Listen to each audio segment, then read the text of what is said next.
What's up, family? My name is Erin McCluskey, and among other things, I am a mindset and growth coach. Welcome back to Mini Bytes. This is session 81. I have been receiving requests for months to bring the Mini Bytes back. I was exploring other media outlets and have finally decided to get these back up and running.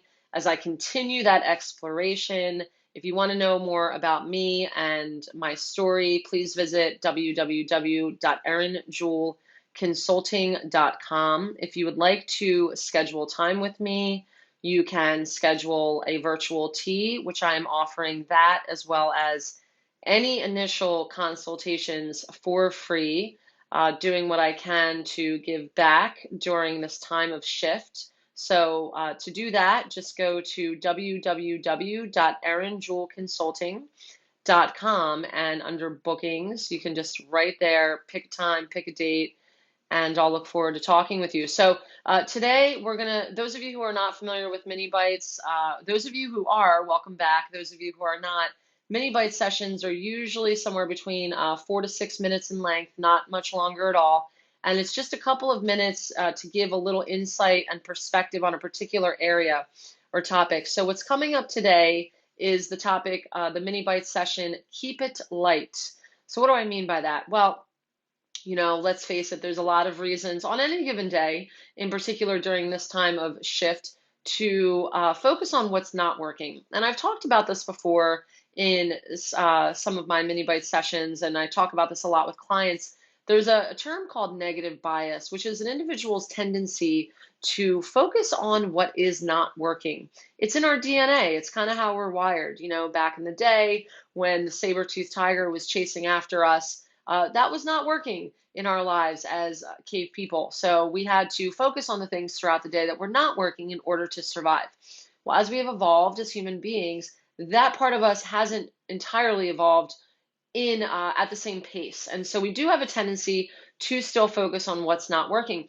And during a time like this, where we have this global pandemic and we have, certainly tragedy and, sort of everything seems to be falling apart in so many ways, it can be really easy to focus again on what isn't working as opposed to what is working. But here's the thing. There are gifts in this. There are gifts in every challenge, and there are opportunities for things to actually be new and better as a result of a time of trial and tribulation. In fact, I invite you all to take a moment as I'm sharing this perspective and reflect on a time where you found yourself walking through a chapter that seemed really dark, or just a period of time that seemed like a real struggle. Maybe you thought at the time, there's no way I'm going to get through this. I don't know how I'm going to do it, or even I can't do it. And then a series of events happen, and the next thing you know, you find yourself on the other side in a space beyond your wildest imagination. Well, there's a reason for that, and there is a saying, it's always darkest before the dawn. And it's really something to keep in mind and possibly even invite in this additional perspective of lightness because of that, almost like a light heart, saying, even if you can't see it, I look forward to seeing the gifts in this, or even taking it a step further and saying, I do see the gifts in this, and watch what happens. Little statements like that, little confirming statements like that, that actually change the neuroplasticity, the wiring in the brain, and create new opportunities for new patterns of thought to take place. See, the neuroplasticity that we deal with in our brains has a lot to do with how we're thinking, and it is able to be shifted and changed. So what we want to do is we want to create pathways of thought that are supportive. And I'm not talking about staying positive all the time or positive toxicity, which is a real thing. I'm not talking about that at all. I'm talking about a level of acceptance and awareness that even in times of challenges, we can still see the gifts. Why is it so easy for us to see the gifts when things are quote unquote going well? And yet it becomes so difficult for us to see the gifts when things are quote unquote not going well.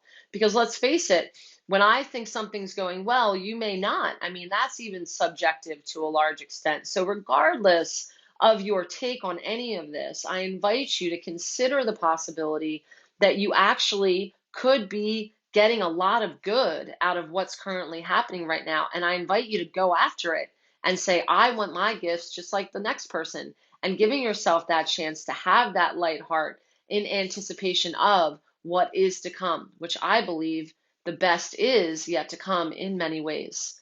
Love you all. Thanks. Have a great weekend.